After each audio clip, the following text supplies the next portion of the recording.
All right. Welcome to today's episode of the Art of Online Business podcast, my friends. Rick Mulready here, and really excited about today's episode. I learned a ton from this interview that I'm about to share with you with my guest, Brittany Herzberg. Brittany is a copywriter, and she specializes in case studies. And not just any case study, a case study that's rooted in SEO. And this is something I'd never heard before. In 9 years of my online business, like, how do we maximize SEO from great case studies? So many of us, use testimonials in our business, myself included. But Brittany's going to talk about why she feels like testimonials are so last year. And, case studies are what we really need to be using on a whole different level. We often think of case studies being used in like our emails and maybe on social media or what have you, maybe on our sales page. But Brady's going to share a whole bunch of examples on where we should be using case studies to maximize our sales and connection. She talks about, building that connection with potential customers through case studies, and not just any case studies, like through storytelling in our case studies.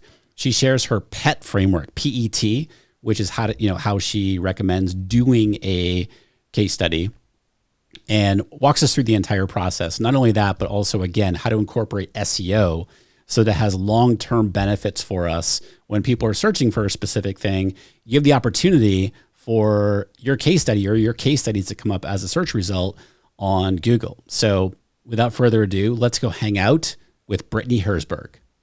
Brittany, welcome to the podcast. How are you doing today? Hello. I'm doing great. How are you? Doing great. You've been traveling around New England. Yeah. Where are you from originally? Gallivanting. I don't think I asked you that. It's a wonderful question to ask me, and I never know how to answer it because I moved around a ton as a kid, shockingly. Grew up for the most part in North Carolina. Oh, okay. Okay. Yeah. And you've been checking out the different states in New England, my old stomping grounds. Yeah. And we've been all around. You're in Connecticut now. Yes. Okay. Yeah. That's where we want to settle. In Connecticut. I'm really excited about our conversation here today because we were just chatting before we hit record here. And this is something that I've mentioned here on the podcast, and listeners of the show here understand the importance of case studies and so forth. But we don't really, there's a question out there that for me, it's kind of like, well, just ask and you'll get a case study. Like I honestly look at it like as simple as that, but there's more to it than that. And especially like how to get a good case study, what is there a repeatable system that you can put in place to ensure that you're getting case studies and so forth. And I'm really excited to dive into this. You said you have a line here I'm looking at, testimonials are so last year. So glad you like that. But yeah, because I'm looking at like my, page for Accelerator, for example, and there's a lot of testimonials on there. Mm-hmm. And I sort of look at them as mini case studies, but I could be looking at them completely wrong. So I'm excited to dive into this conversation here today. Yeah. So what's your background? I became a copywriter by way of massage therapy and COVID. Okay. That's pretty much Tell us more about that. What does that mean? Yeah. Let me explain. So this is, part of why it's great to get the full story is like, what's the context of all of that? So 2020, I'll try to make this succinct. I was at home like everyone else. I wasn't able to massage my clients, needed to update my website, which has had like 4 lives at this point. And I was like, I really hope my clients are missing me. You know what? I need some testimonials. Let me just ask them what they're missing about working with me. So I did that, got tons and tons of responses, rewrote my website, added the testimonials. Just before I was set to go back to work, I ended up watching Marisa Corcoran's The Copy Chat that she does usually once a year in the summer, and discovered that I was a copywriter. And I was like, oh my gosh, this is why I like writing the way that I like writing. And this is why my clients like going to my website, seeing that, what they're seeing on there, the words sound like me. So, dove into the whole world of copywriting, eventually launched myself as a copywriter officially in 2021, moved around, opened and closed massage practices, but I just fell in love with copywriting. And I initially started helping healthcare providers, and now I've opened it up where I help service providers via SEO and case study copywriting. Okay, I want to learn because we talked about that beforehand, like SEO and copy and case study copywriting. Like, I want to know what the correlation is. I'm also curious. You said I became a copywriter. Like, how did you get started? I had been part of my realization by watching the copy chat was, oh my gosh, I've been writing my own copy for over 6 years. And then it was, oh, wait, I can do this for other people and they'll pay me. So my friend, actually Jasmine, my friend, she's a pediatric dentist and now she's an airway specialist, was my very first client. She was like, I need some help. I need to get blah, blah, blah written. Can you help me? Like, you always understand exactly what I'm saying. And I was like, let's give it a try. So I wrote some stuff for her. I think it was like 3 different deliverables, emails, some flyers, a few other things. And immediately she was like, oh my gosh, you took the words that were in my head and you put it on paper. This is amazing. Like, how did you do it? I'm like, I don't know. Can I do it again? So really my first clients were just word of mouth, just referrals. And that's always been the case with my massage practice. And then that is still a big deal for me, just referrals. Actually, I had a person ask me that this morning, like, do you get any traction from Instagram? Was her question. Like, where do you get your clients from? And I'm like, honestly, all over, but referrals are the big one. So how did you go about making the connections in order to make because a lot of, like, we know similar people in the copy space, and like, how did you begin to make those connections with other copywriters? That's a really good question. So maybe what goes into it the most is my personality. I just love meeting people. I love hearing their stories, which is part of why, the deliverables I have are so great for me. And I'm also not so shy or not so starstruck that I'm not going to say hi to someone and just see if there's a connection there. A lot of people, and I'm noticing a lot of my friends are like, oh my gosh, they're too big. I can't, like, that's a huge name. I can't talk to them. And I'm like, they're a person. Just like, go talk to them. Yeah, exactly. So a lot of it was that. And then honestly, our mutual friends have introduced me to several other people. So it's just putting yourself out there, making those connections, talking to people, being open, and the rest kind of just falls into place. I'm so glad you bring that up so glad you put it that way, and we mentioned this before we hit record too. It's like, everyone in the online space who people think like, oh, they're a big name. They're just a person. They're just a person. They do normal stuff. And I guarantee you, I know this for a fact, that there's a whole lot going on behind the scenes that you don't get to see, that if you heard those things, you'd be like, oh, that person is just another person. Yeah. So, and I think me being a massage therapist, I worked on some people who were, well known in my area. You get to meet them as people. You get to hear what's going on. And there's actually, I wasn't even going to bring this up, but I just got like a picture of it in my head. I had this little pillow when I was a kid, and it was like a wind up noise box thing. And it said, if you see someone without a smile, give them one of yours. And it just always reminded me, like, people are people. You never know what they're meeting you with. You never know what they're driving past you in another car with. Like, you just don't know. They're just a person and they've got their own stuff going on. Yeah. Yeah, exactly. So what is testimonials or so last year? Talk about that. Because we always hear that we need testimonials from our clients. And you just mentioned, like, I sought testimonials from my massage clients for my website. Now, granted, that was a while ago, but what do you mean by that? And it's not that testimonials are pointless. One thing I really love saying is that testimonials are the movie trailer. Case studies are the full movie. So case studies allow you to get the context, to see what the whole journey was. And I'm sure we're going to go into the framework in a little bit, but you get the big picture. So it's not the testimonials, you shouldn't use them. It's just like, they can't be the only thing that you rely on anymore. And even in just this last December, I launched a case study training for solopreneurs. And one thing I kept hearing from these people that I was talking to as I was launching was they were saying, like, I see these testimonials, I get it. Like, they're dumped on these pages. I look at them. I don't know if I can trust them. So if you have an entire story, a case study, that gives you the space to be like, look, this is real. And here's the context to the story. And here's what was going on. Why don't people trust them? What I have noticed is that sometimes we focus on the external results. We focus on the numbers. We focus on, like, the number of students, the income that was made. I had a, 6-figure launch, whatever it is. And we forget those internal wins. So we focus on the external wins and we don't remember the internal wins. Someone feeling more confident, someone feeling more empowered, someone feeling clear on something, that's huge. That's the stuff that's keeping them up at night. So if we can really call attention to that. The other thing it really lets someone do is if a potential client, potential student is going to the webpage, they're going to the sales page, they're looking through or wherever they're going. If you can focus on those internal wins, they're able to picture themselves in those seats a little bit easier. It might be a big jump to a reader who just made a $2,000 launch to read about someone having a 6-figure launch. That's a big jump, and not everybody can get there.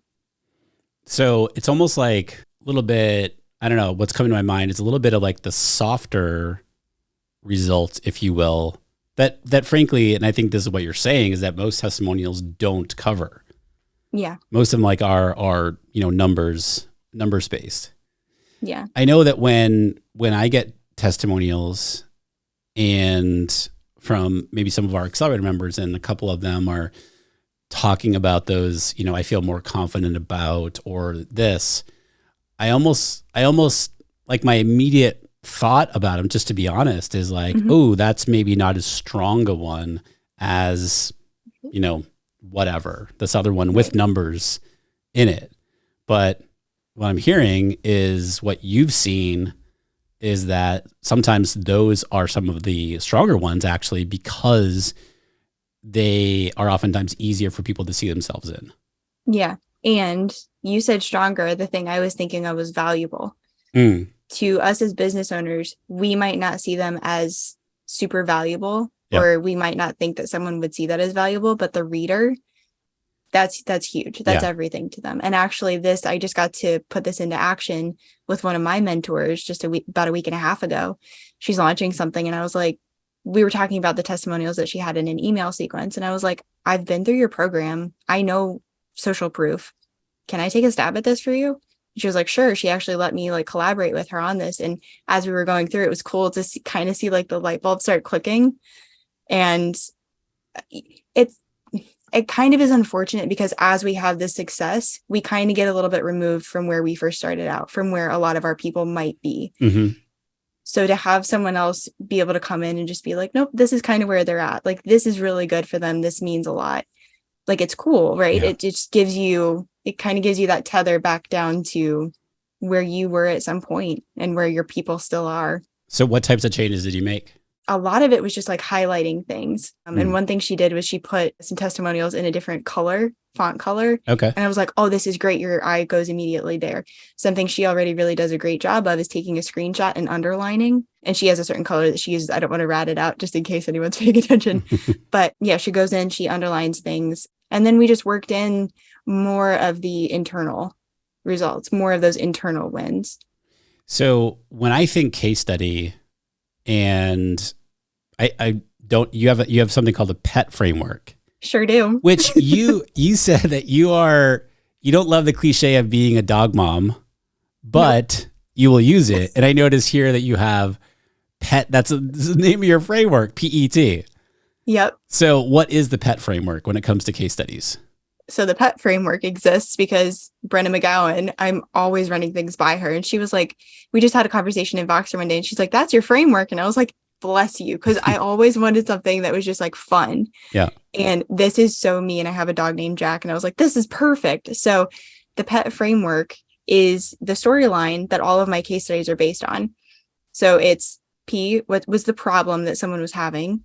E, what's their experience? And then T, what was their transformation? And again, the internal and the external transformation. So really, you're just trying to get a sense of what was the before, during, and the after. And if you can get that out, you have a really clear storyline for someone to be able to follow as they're reading through. And frankly, this came out of me feeling like it was a giant weak spot of mine as a copywriter to have a seamless through line in my stories that I was writing.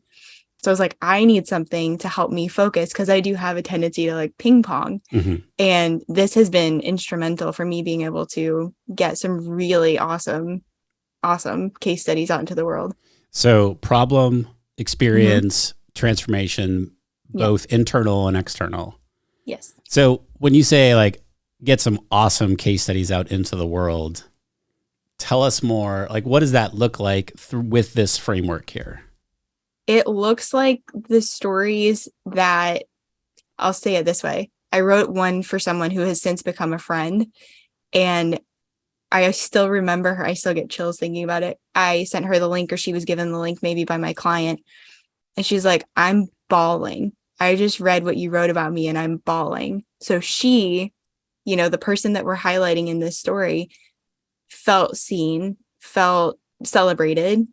And I don't know that we do that enough, period, for ourselves. So that was huge. That was really big. But I also remember one of the very first ones I wrote, I you have all these things bouncing around in your head and you want to bring the story to life. And I remember clear as day, I got this headline in my brain. It just like woke up with it. And I was like, this is great. And I immediately like ran over and wrote it down. So I just really love being able to bring attention to people, bring awareness to them, celebrate them, make them feel good, but also make the readers feel like they can relate and like they connect to both. Ideally, you want to connect them with the business owner.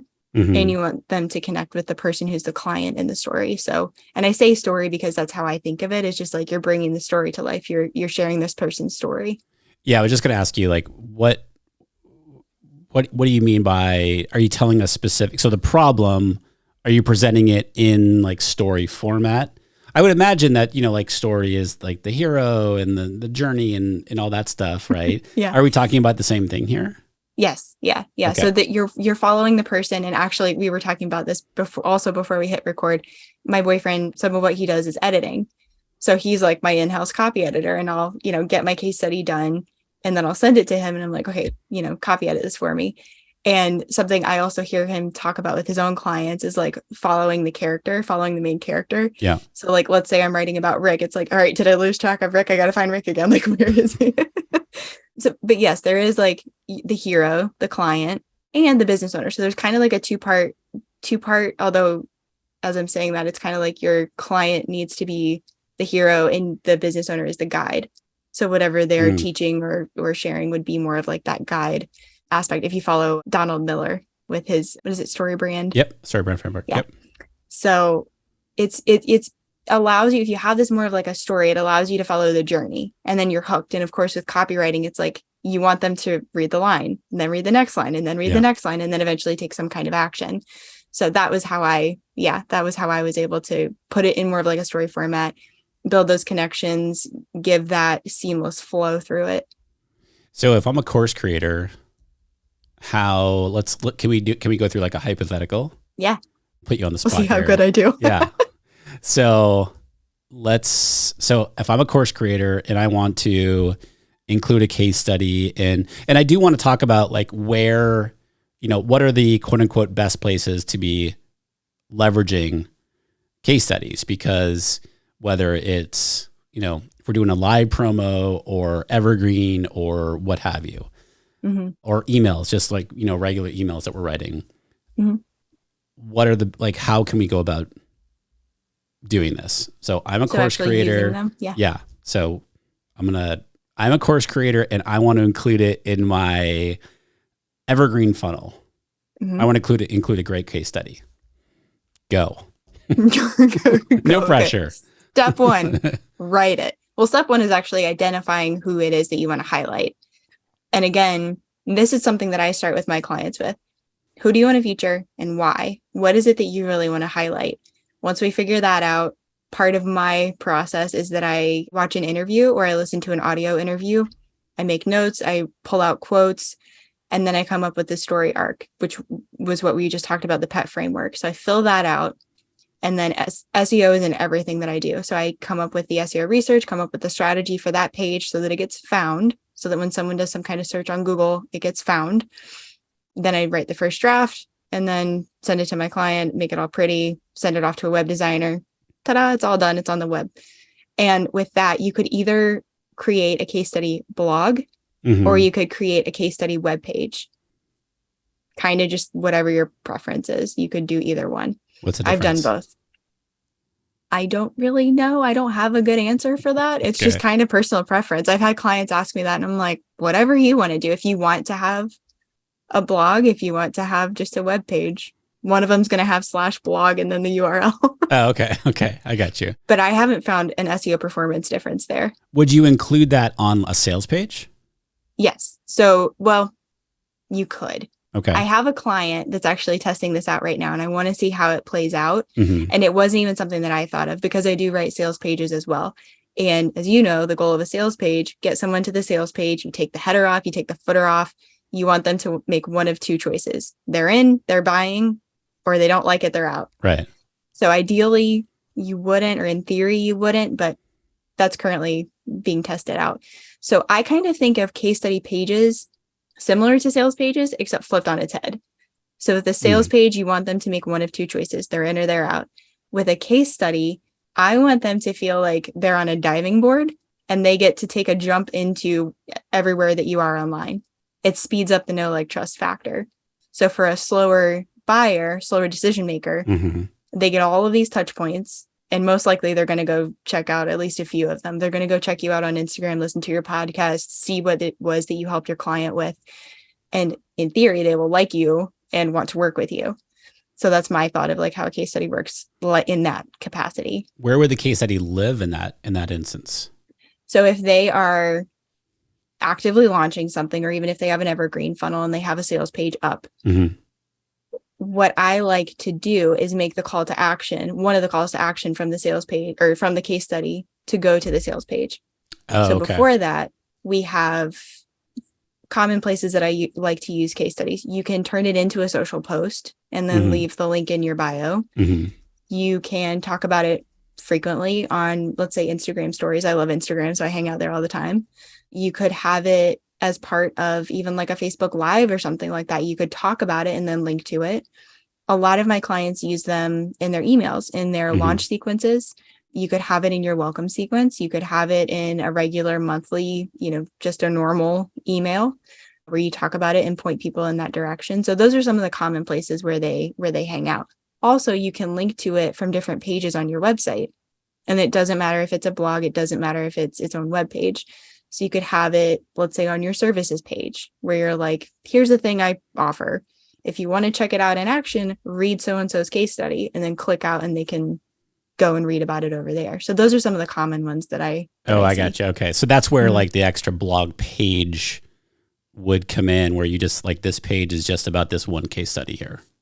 And you could, like I was saying, you could do that with, so, if you're picturing an about page, you could have, that's what I call just like a web page. You could have that be the case study page, or you could have it over living in your blog. So something that, and it's just a personal preference as far as I know. I haven't found anything to, statistically back up this is better than that. Yeah. People are kind of funny about like how they want their websites to look. So it's really just like, do you want it to look like this or do you want it to look like this? But this year I've actually had a goal to write one blog a week, and I've definitely fallen behind with all of the moves and everything, but I need to tell Google more about what I do and who I'm helping, what I do, how I help people, all that stuff.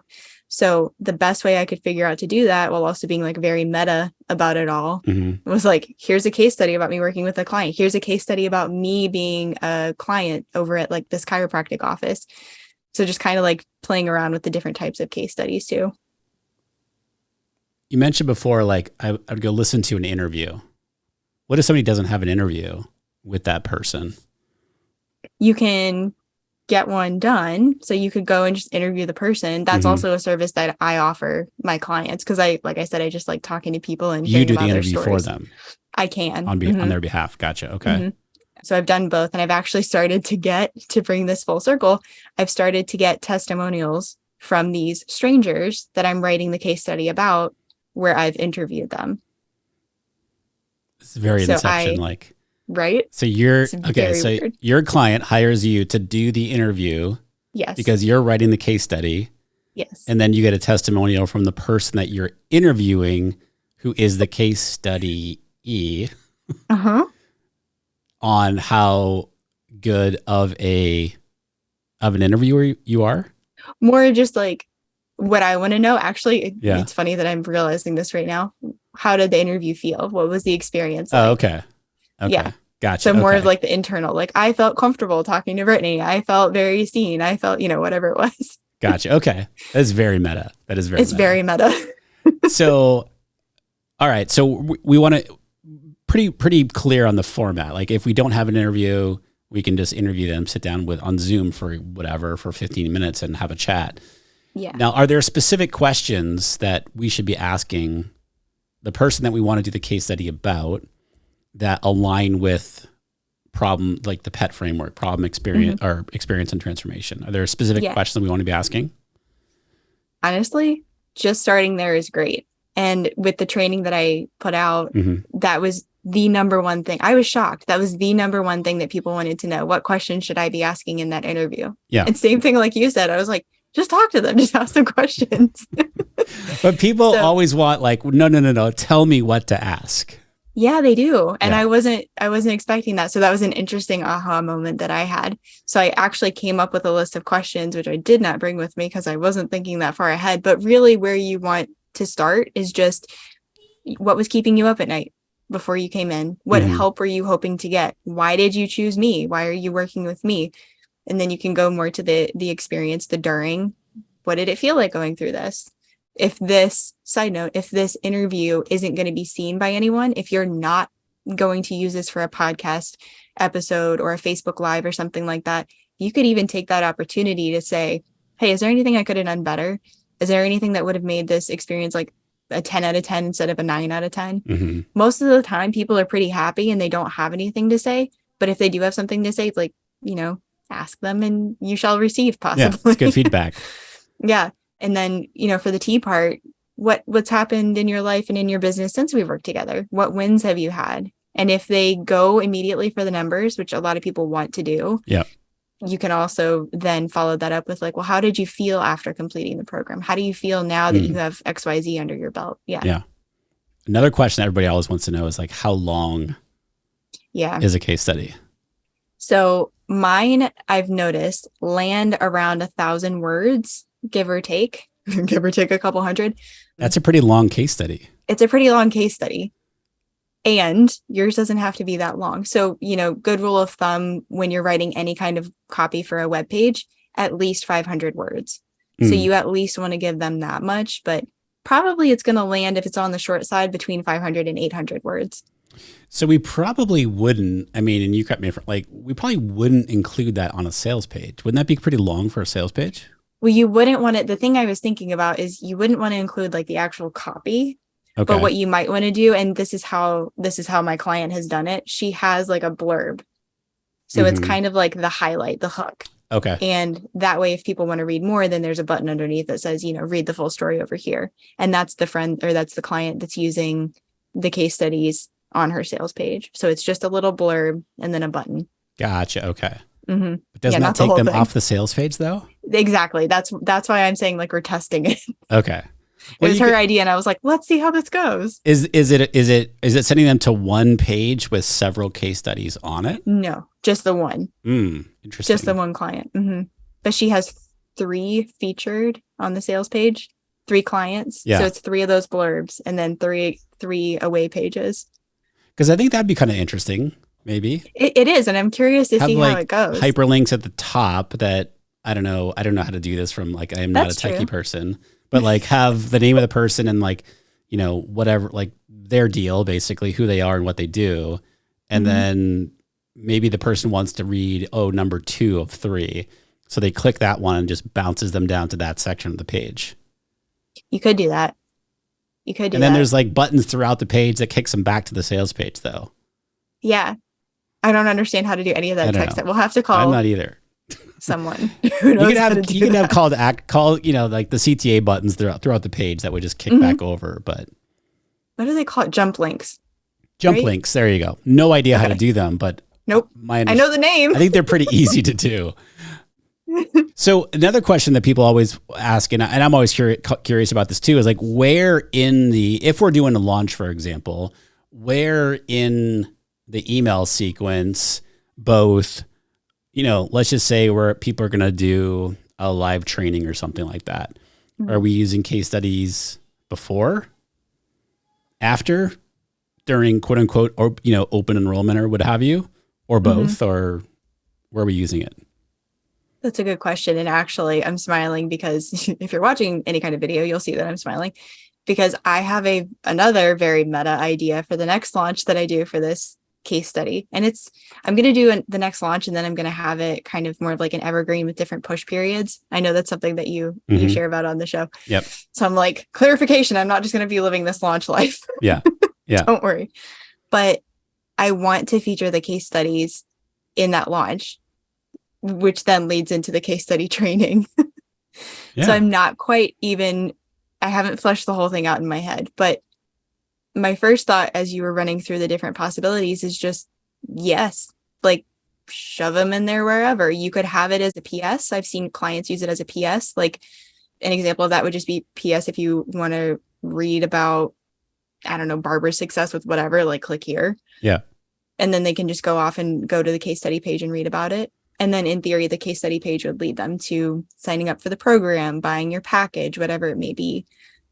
You're going to have the faster action takers and you're going to have the slower action takers. So I feel like it's a good idea to have it kind of toward the beginning and the end of your launch sequence, because you're going to have the people that they may not even want to read the case study, but just to be able to click over to the page, scroll and go, all right, it's there. I see it. Like they had some success. Like literally that's all they want to do. Okay. Is just verify that it's there. And then you're going to have the people that are going to want to read every single case study you have ever published ever. Yeah. Because they need to see everything. So offering them at the beginning and the end, I think is a good idea. Especially when it's a higher ticket, quote unquote, offer. Yes. Right. You know, people are going to want to hear that. Now, I know that the way that I think about this, I'd love to get your thought on this. People tend to freak out a little bit when they're like, oh, I have to do all these different case studies. Mm-hmm. I look at it as like, if you're going to use a case study in the beginning, like in the lead up sequence to your launch, you can use the same one again afterwards. Oh yeah. You know, and during the quote unquote open period. What are your thoughts on that? Definitely. I'm a huge fan of repurposing, although I haven't become so efficient with that myself in practice. Like in theory, I love it. No, I think that we can't ever assume that everyone is seeing all of our content always. Yeah. Yeah. So you're going to feel repetitive yourself, but that's a good thing. That's what I've learned. So yeah. So where does SEO fit into all this? Everywhere. No. Okay. So in the case study itself, like I said earlier, I want those pages to be findable, whether you're putting it on its own webpage or if you're putting it on a blog. Again, it doesn't matter in my experience. So SEO comes into play throughout the whole thing. Testimonials in general give you great SEO because your clients are saying things in a way that you probably are not thinking to say it, but in a way that other people are searching for it. So wait a minute. Okay. That brings up a question. Okay. Does in that case there, if we have testimonials on our page, on our, like on a sales page, do we not want screenshots? I love this question. Okay. And this actually somebody listening right now is thinking, Rick, you always say you're not techie, but like, that's a pretty technical question. I'm pretty proud of myself for that question. You can pat yourself on the back there. And I say the same thing. I'm like, I'm not very techie. And yet I'm like, oh wait, I have an answer for this. Screenshots. Yeah. Like it's not going, the techie robot thingies are not going to capture all of the words that are in that screenshot. So what you would like to do, what I would like for people to do is to, before you put that image on your sales page, give it a title, put keywords in the title. You can also, image. Okay. Yeah. So you don't want it to say IMG 4532. Yeah. It would be better if it said like, and you write it like this, Brittany Herzberg case study training. Okay. That would be an image title. That would be an optimized image title. You can take that a step further, and I don't really remember how to do this part, but I'm going to say it because maybe someone somewhere knows how to do this. You can tag images. Yeah. And when I say that, okay, so you're like familiar. It kind of leaves like an invisible thumbtack or watermark on the image where it includes that keyword. So if a search is done for that keyword, that tag tells Google like, hey, I'm an answer for that thing. You can show me for that thing. So, okay. So you mentioned before, like you do the interview, you figure out who you're going to do the case study on, do the interview, figure out the PET framework. But then you also mentioned, SEO research. Yes. Talk about that. So the reason I watch the interview first or listen to the audio interview first is because I want to hear about their story. Mm-hmm. What really stands out? What do I kind of want to center the case study around? And then that gives me a good indication of like, okay, if we want a topic of this to be found, what's that person going to be looking for? What are they going to be searching for? That's what I then go figure out with the SEO research. And then for my clients, I have a page and I just dump everything in there. For example, the SEO title, the possible URL slugs, image titles, meta descriptions, like everything is there. And they just copy paste it over onto their case study page, or their web designer can do that. Mm-hmm. Now, are you using AI to make that part easier for you? I have a very complicated relationship with AI. I find that it takes me so much longer to complete a project when I use AI. And I feel like everyone else on planet Earth is like, no, it makes it so much easier and faster. Maybe I just haven't played around with it enough. I do kind of tend to be an old fart when it comes to like new technology like that. My boyfriend and I joke that we want like a dumb house. And for me, that also extends to like the projects that I do. But I have seen with my podcast co-host, Crystal, and then with Brenna McGowan again, I've done one of her training programs, and I can see how it helps with the ideation process. Mm-hmm. I can see how it could help. We had a podcast interview recently with someone who used ChatGPT to come up with meta descriptions like that. Mm-hmm. So I'm like, okay, there are possibilities here, but I haven't really played around with it yet. So here's an idea. So it's all in the prompt. Yeah. Right. It's all in the prompt. And so what I would do with that is you take the transcription of the interview, put it into ChatGPT or like Firefly's, for example, transcription service. Mm-hmm. Now, there is a limit for how long the transcription can be for putting it into ChatGPT. You'd have to if it's too long, you have to kind of put it in like by piece, which is kind of a pain. Mm-hmm. But it's all in the prompt. Like you kind of play around with the prompt. Like you just listed out everything. You can just say like, from this piece of content, and then you go into, show me, I don't know, whatever examples of, or pull out keyword, from an SEO, you can tell it what, and then just keep refining that prompt. Once you find that prompt, there you go. There's your prompt for your projects. Yeah. To make it easier. I'm excited to eventually dive into it. Eventually. I can see the benefit of it for sure. And that's what one of the things that Brenna did was she dumped in a whole bunch of, what was it? I think it was testimonials. And she said something like, from these testimonials, listed them. What are the top 5 problems that people are having? And it was really cool to see, like, it came up with some really great problems and ways to phrase it. So I can see how it would be a time saver and just like a great organizer and ideator for you. Yeah. I just haven't messed around with it enough. So are you looking at those like top 5 problems, and then are you putting it into like an SEO tool to find out what kind of again? To figure out the SEO stuff? Yeah. Yeah. So like, how am I coming up with what's the actual research part? And then how is it coming into the strategy? Good question. So I actually I pull up Google Chrome. I have a MacBook. So I pull up Google Chrome and I have Ubersuggest extension, and I have keywords everywhere. Those are the 2 big ones that I use. Yep. I use those 2 in Google because there's a whole lot of information that shows up on the Google results page that I think that we overlook a lot or don't value or don't think is strong enough, to kind of bring that point back from the beginning. And I'm looking at traffic, but I'm also looking at the search intent. So that is really, if you start combing the results and just pay attention to the headlines and then what are they saying in the meta description, is this the kind of thing that I want to show up for? Like, for example, with the case study training, if I typed in a key phrase and it was coming up with a whole lot of things where it's more like someone is looking to hire a copywriter for a case study, I don't necessarily want my training to show up there. That's more of like, a client looking for a provider. Sure. I want to show up where someone is asking more of a question like, how do I write a case study?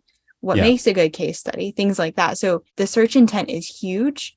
And the search volume, I've noticed, like I actually sometimes use key phrases that have a search volume of 0 because it's not like there's 0 results on the page. Initially I was like, well, I don't want to use 0. And now I've started to see the merit of using it, because what I'm finding is when the key phrase is that specific, you have the search volume of 0, but there's still results showing up. So you're more likely to end up in front of the right ideal client who is ready to buy from you, ready to work with you. Uber Suggest and keyword. I use it too. I'm blanking on what's the name of it? Keywords everywhere. Keywords everywhere. Yeah. Yeah. And I will say, I mentioned Google, but I didn't really go into what's on the page. So the things I really try to pay attention to are the section where it says people also ask, because you'll see what other questions are there. If you're ever looking to come up with headlines or even come up with blog content, and this is like down a tangent, that's a great section to look into. Also paying attention to like what we just talked about with the hyperlinks, the headlines, and the meta descriptions. And then at the bottom of the Google results page, you'll see things phrased a little differently. Yeah. Yep. Pay attention to those too, because you can even click on that and maybe it'll say it better, or maybe it'll have a better search intent on those pages. I've never I've never thought of it through that lens of how we can be leveraging case studies from an SEO perspective. Yep. I was finding a lot of case studies initially before I really jumped into this as my niche. I was finding a lot of, they were just so dry. There was so much data. There was so much just like, it sounded like a robot wrote it. Yeah. And the person didn't go back and like zhuzh it out and like make it nice. So that's why I really have story as a big component to mine. Yeah. But then I don't want to spend my time. I don't want my client to spend their money. I don't want this thing to be created and never be found. Yeah. So for me, everything I do, sales pages, case studies, no matter what it is, it has the intention behind it that, all right, how can we make this findable? Yeah. I love that. And I've never heard that. I'm in 9 years of online business and I've never heard leveraging case studies from an SEO perspective. I can think of it from like, if it's a blog post, okay, yes, but we don't normally think of it. I mean, maybe everybody listening, they're like, we think of it that way, Rick. Like, I don't normally think of case studies that way. I'm thinking more like emails or including in, if we are doing launches or an evergreen or what have you, we're getting, or trying to get people to sign up for something, whether it's a webinar or what have you, like we're including case studies in there from an email perspective or on social media or on our sales page, but never from an SEO perspective. I think it's super, super smart. Yeah. I have the tendency to think like, I haven't ever been someone to dive down the rabbit hole of like paid ads. I grew up, we didn't not have stuff, but we also weren't like swimming in money. So it's just like, how can you be efficient? How can you be savvy with these things? And you don't like organic marketing isn't just for someone who's on a budget. Organic marketing supports your paid efforts. Totally. Yeah. So it's for everybody. It's like, it's there. I just realized this a couple of weeks ago and I said it somewhere on a podcast. I was the kid that would do the extra credit. So I kind of think of SEO as extra credit. It's there. Like, why not take advantage of it? Yeah. And also, I mean, especially if somebody's going to have a program for a long time, I mean, you're building long-term, searchability that, it's the whole, I'm going to do this work now and this could benefit me. It's only getting stronger over time. Correct. The more that Google's crawlers and all the SEO fun stuff that's happening that really don't understand. Whatever it is. Yeah. And, and from an ads perspective, I mean, there's different ways you can be using this. I mean, you can use it from, to be retargeting people who have visited your sales page or people who have signed up for your offer, or even like, you're on there, somebody gets on your email list and you're leading them towards something. You can retarget them with a, testimony or a case study kind of ad. And also you can just do a straight up ad where you're like, the whole intent is I want someone to buy or apply or whatever it is. But the first step in this is to send them to a case study page, and it's sort of like that initial, like you were talking about before, like the initial touch point that, all right, let's get them this information in front of them first, just to try to get them to see themselves in, said person, and then start to move them down the path. Yeah. I love case studies so much because I feel like it does just foster such a deep connection with the business owner and with the client. And we all want to feel seen and heard, and we're tired of having our leg yanked around, especially after the last few years. Like, we're just tired of it. Yeah. So people are looking for that transparency. They're looking for the honesty. They're looking for the connection. And I feel like, these do a really great job of providing that for people. Yeah. I love it. So where can people connect with you? They're like, hey, I want this, but I don't want to do it myself. Mm-hmm. Where can they connect with you? Well, either way, if you want to do it yourself, if you want me to do it for you, I hang out way too much. And that's supposed to be a joke, but it's actually very true. I hang out way too much on Instagram. Okay. It's Brittany_Herzberg. I'm sure we'll have the link. And then my website is just my name, BrittanyHerzberg.com. Herzberg. Good job. Yes. I had a librarian once spell it as hamburger. And I was like, I don't know exactly how you got there. Oh. And you deal with letters on a daily basis. So I'm concerned. Okay. But I'm going to remember that now. You realize I remember that. And you have a podcast too. Oh, right. Yeah, I have a podcast. Don't forget about that. What's the podcast name? Crystal and I have a podcast called The Simple and Smart SEO Show. It's our free public podcast where we really make SEO simple and smart. I mean, it's right there. And then we also have a paid, it's like $10 a month. We have a paid SEO show called SEO Shorts, which I cannot say or write without thinking of that shorts emoji. But it's like quick, actionable, ways that you can actually take what we're talking about with SEO and implement it into your strategy. Oh, cool. And so what was the free one name? Free one? Free one is The Simple and Smart SEO Show. Okay. And then the other one is SEO Shorts. Cool. Awesome. So yes, I will link everything up that we just talked about on the show notes for today's episode over on my website, rickmulready.com, where I do not currently have any case study blog posts, but that is going to come. Brittany, thank you so much for coming on here. This has been really, really cool conversation. And like I mentioned before, not something we've talked about, like had a whole episode especially about. I'm really glad. Thanks for having me. This was really fun. Cool.